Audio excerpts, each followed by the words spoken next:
Chapter 19. Many hands tugged at Sierra's clothes. More hands held her up, keeping her from floating off into an endless ocean of nothingness, and she knew they would help her get to the surface, if she only could figure out which direction it was. For a minute, she allowed herself to hang deep underwater, floating somewhere between utter desolation and euphoria, all alone and yet surrounded by the hands of 1,000,000 murmuring ancestors. Then something flickered at her from far away. It was a soft yellow glow, rippling like a flag in the summer wind. She concentrated on it, mentally letting the ocean hands know where she needed to get. Then she relaxed into the tremendous upsurge as huge torrents of water heaved her toward the surface. And then something clacked sharply against her window pane. Sierra sat up in bed. The fury and fear that coursed through her earlier had simmered to a dull headache. She was sweating into her clothes, hadn't even taken them off before she passed out. Night was a thick blanket around her. Only the little red broken line numbers on her alarm clock cut the darkness. It was almost 1. Clack! Outside her window, Sierra could just make out the dim haze of the neighbor's backyard lights. Who was lurking behind her house?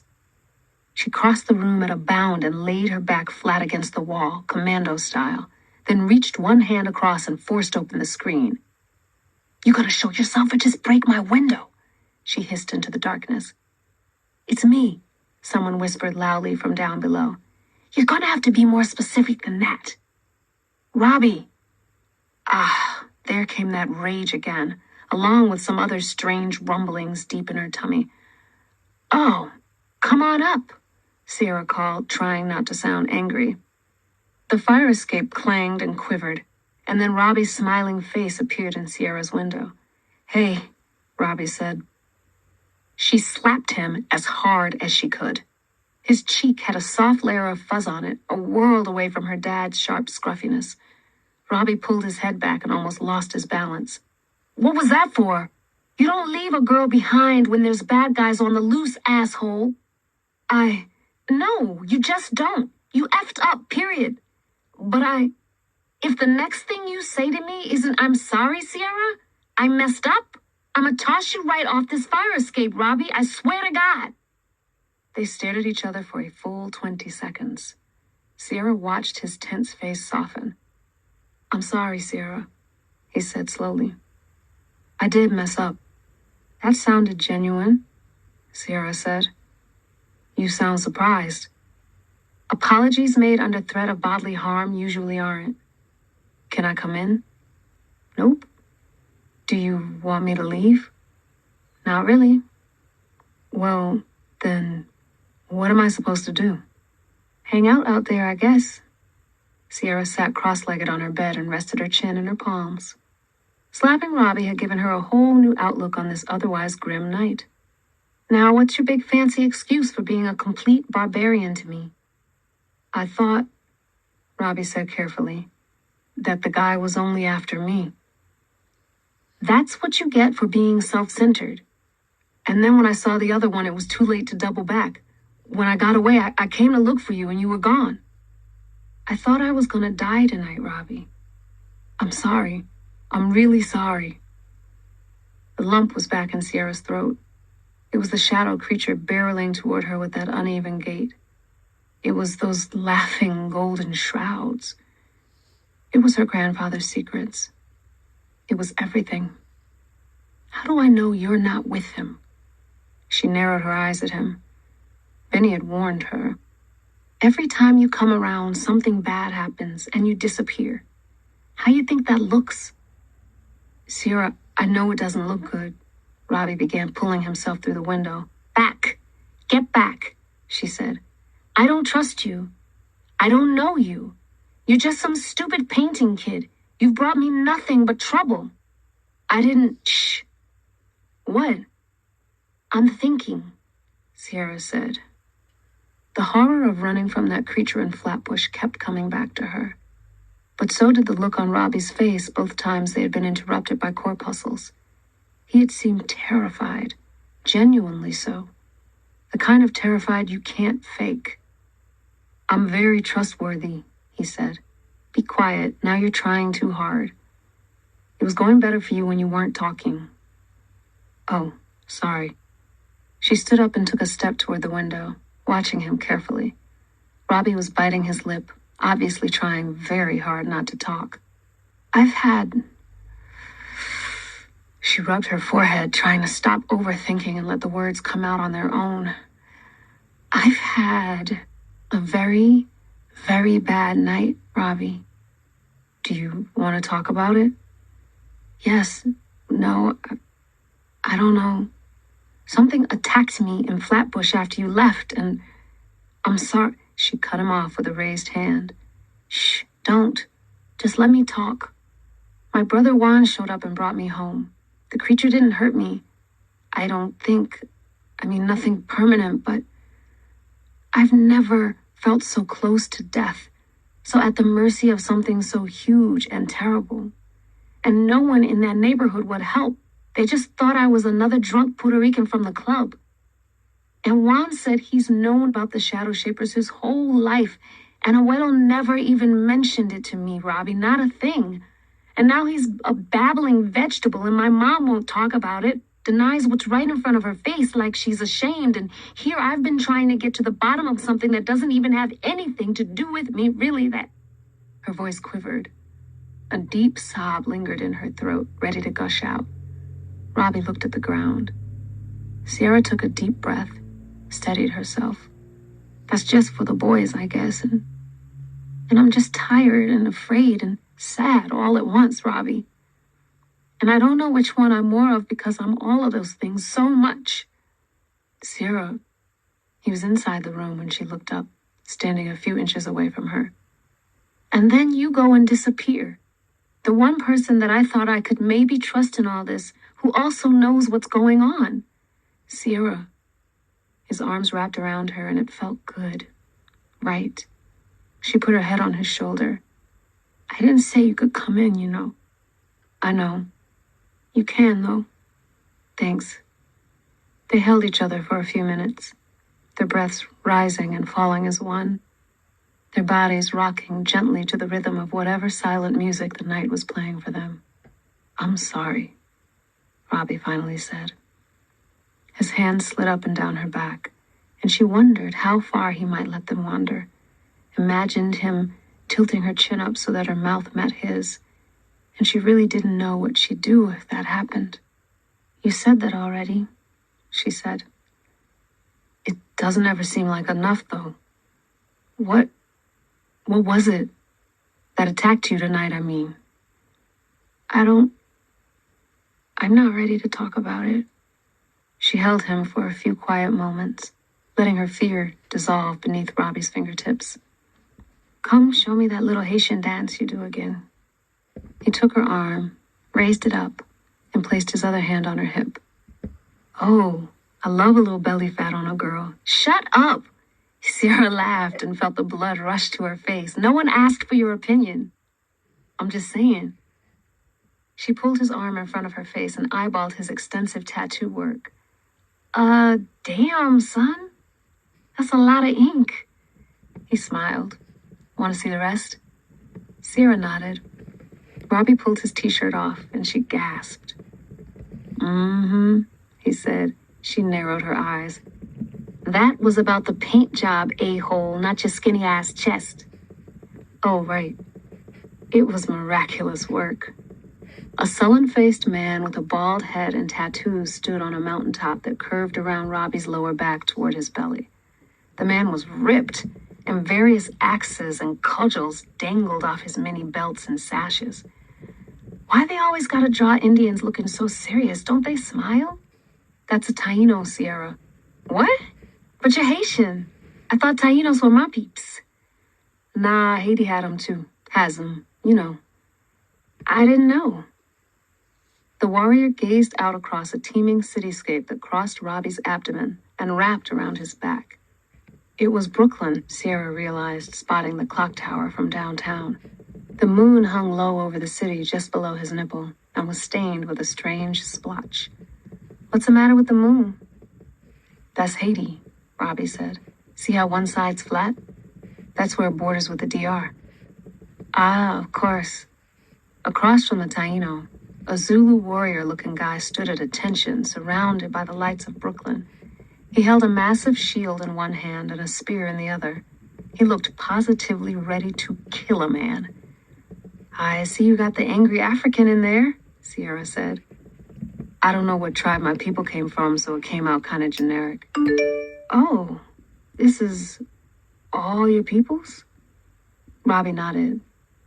For me, they're like the most sacred kind of mural. My personal source of power, ancestry. Sierra remembered staring at the sprawling art peeking out of Mauricio's sleeves when Grandpa Lazaro would bring her around the junk lot. Turn. Just by Robbie's armpit, a little man in a three-pointed hat and a colonial jacket stared suspiciously off to the side, one hand gripping his sheathed sword. Got a little French in you too, huh? Oui, Robbie said, just a little bit. Sierra rolled her eyes. The Brooklyn Bridge swooped up from the cityscape toward Robbie's neck, stars scattered across his shoulders. A few swirling lines suggested a rush of wind and some clouds. It was a breathtaking piece of body art. Not bad, Sierra said. Let's dance. All right. Robbie slipped his shirt back on, then took her hand again and placed his other hand on her hip. Watch my feet. He backed up a little so she could see his steps. The moves came quickly, just like in the club. A simple and beautiful strut, ancient but casual, like walking down the street. Sierra found her footing, then put her hips into it. Uh-oh, Robbie said, breaking out his big grin again. Let me stand back so you can do your thing. He sat on the bed. Sierra kept her sweet rumba up, imagining congas winding beneath a softly humming voice, letting Robbie's eyes take her in fully. She spun, felt the moment push her along, guide her steps, and then caught a glimpse of herself in the full-length mirror hanging on her closet door. For the first time in a while, Sierra was struck by how much her face resembled her mom's, that sharp chin, her full lips. The thought was somehow exhausting and beautiful at the same time. She closed her eyes, swinging her hips slowly, and then the shadows burst into life, reaching out from the corners of the room with long, pulsing claws and screaming faces.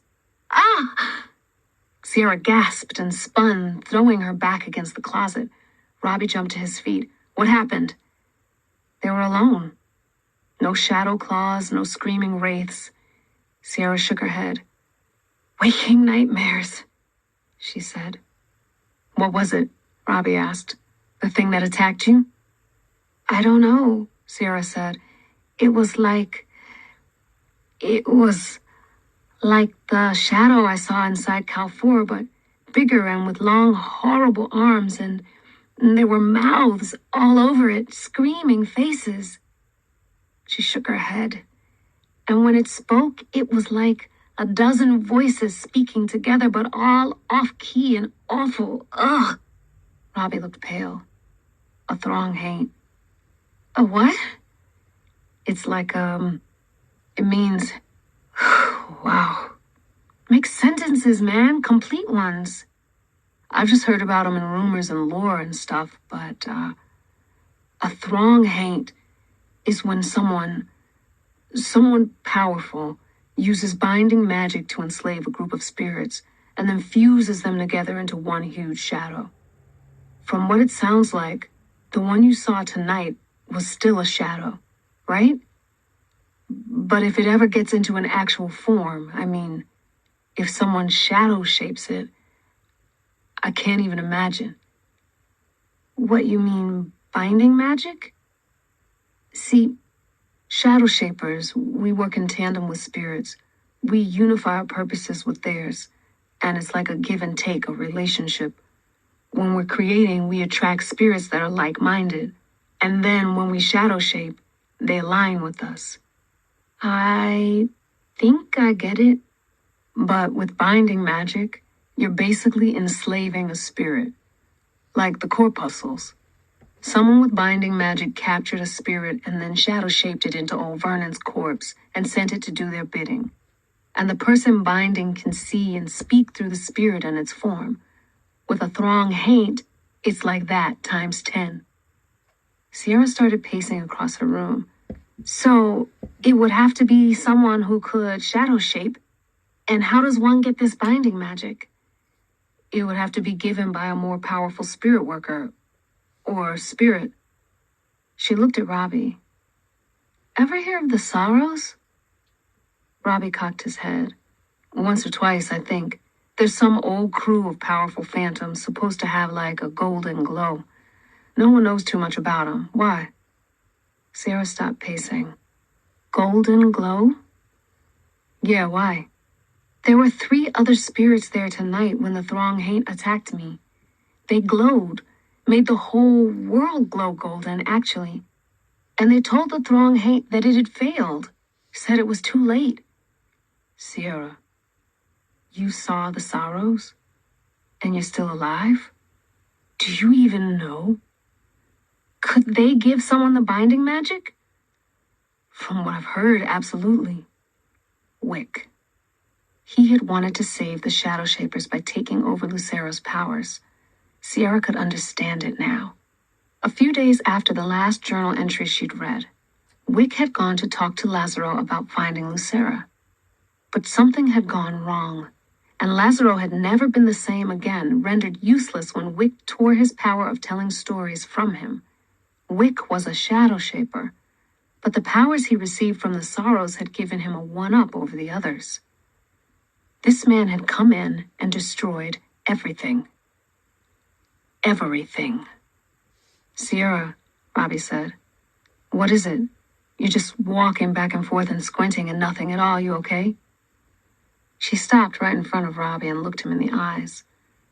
You remember I told you I was researching that guy, Wick?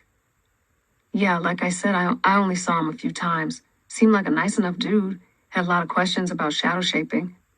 I bet he did, Sierra growled. You think he's mixed up in this?